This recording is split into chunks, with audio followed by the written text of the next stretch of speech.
Hi friends, welcome back to my channel. இன்றைக்கி கேரளா ட்ரிப்போட day 3 video.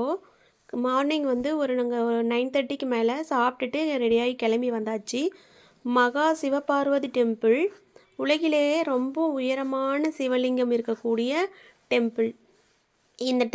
இந்த சிவலிங்கத்துக்குள்ளே மேலே ஏறி பார்க்குற மாதிரி சுற்றி போகிற மாதிரி ஒரு குகை மாதிரியான ஒரு அமைப்பு உள்ளே கொடுத்துருக்காங்க. மேலே ஏறிட்டு அப்படியே வந்து ஹனுமார் வழியாக வந்து அஷ்டலக்ஷ்மிகளை சுற்றி கீழே கைலாயம் வழியாக வெளியே வர மாதிரி கொடுத்துருந்தாங்க.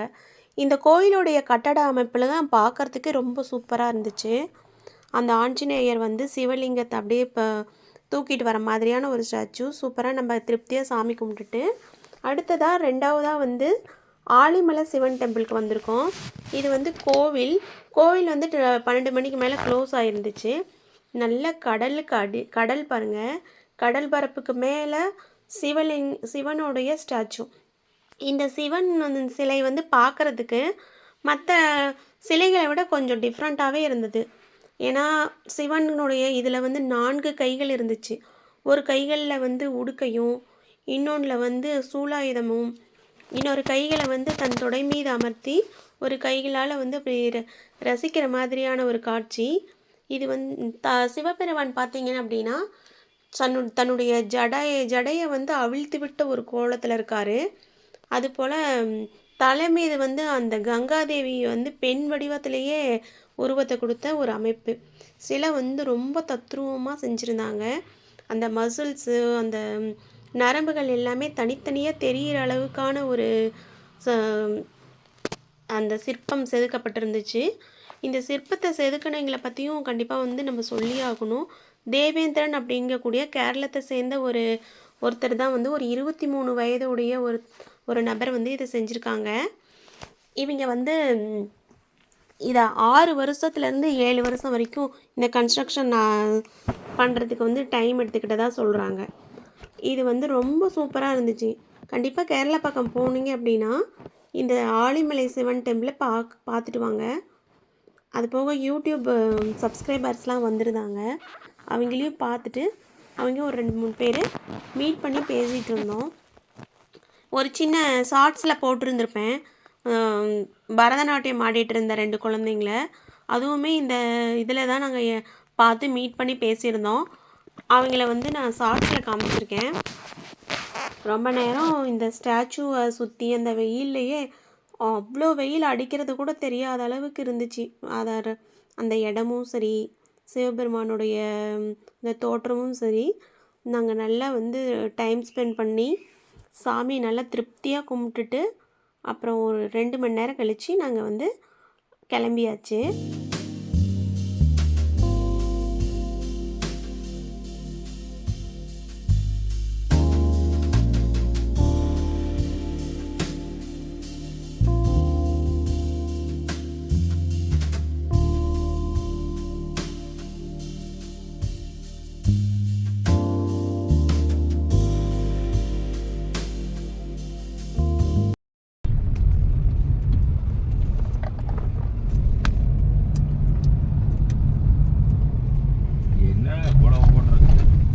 இது ஸ்டாஃபுங்களோட காருடா, ஸ்டாஃபுங்களோட இதுடா.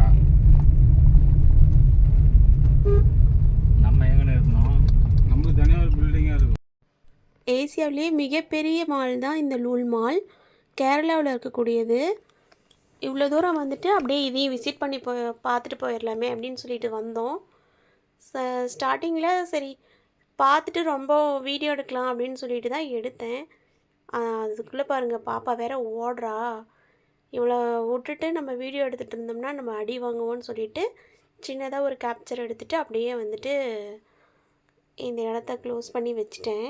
கேமரா எடுக்கல எதுவும். இங்கே எதுவும் ஷாப் பண்ணல.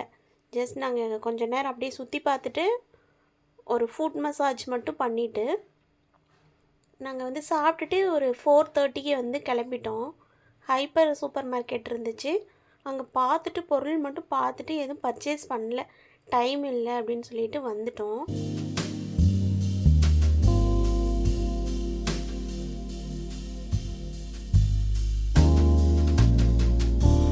பொறுமையாக வீடியோ எடுத்துகிட்டு இருந்தா, இவ பாட்டுக்கு ஒரு பக்கம் ஓடிட்டு இருந்தா.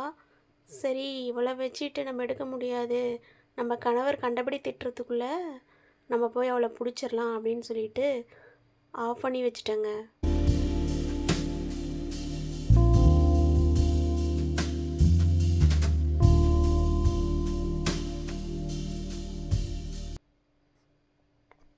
லூல் மால்லேருந்து நேராக வந்து ஈவினிங் ஒரு 4:30க்கு போல் கோவலன் பீச் வந்தோம்.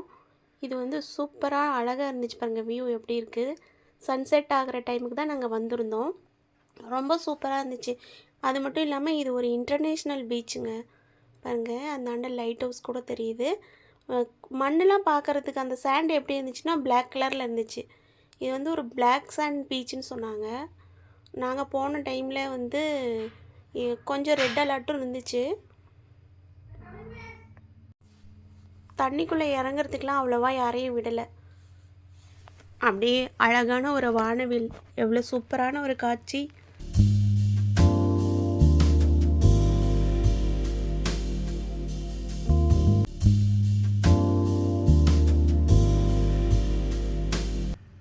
ஆனால் அலைலாம் ரொம்ப வேகமாக தாங்க அடிச்சிட்டு இருந்துச்சு. பாப்பாவும் அவங்க அப்பாவும் விளையாண்டுட்டு இருந்தாங்க. கொஞ்சம் நேரம் பார்த்துட்டு எவ்வளோ நேரம் தான் நம்மளும் இது பண்ண முடியும், கொஞ்ச நேரம் நம்மளும் தண்ணியில் இறங்கி விளையாண்டுட்டு கொஞ்ச நேரம்னா இருட்டிருச்சு. இந்த டே வந்து ரொம்ப ஃபில்ஃபில் ஆன மாதிரி தான் இருந்துச்சு எனக்கு. சூப்பராக இருந்துச்சு, ரொம்ப இன்ட்ரெஸ்டிங்காகவும் இருந்துச்சு. ஒவ்வொரு நாளுமே ஃபுல்லாக அந்த நாள் ஃபுல்லாகவே கம்ப்ளீட் ஆயிடுச்சு. அகெயின் நாங்கள் இன்னொரு வீடியோவில் பார்க்கலாம். தேங்க்யூ.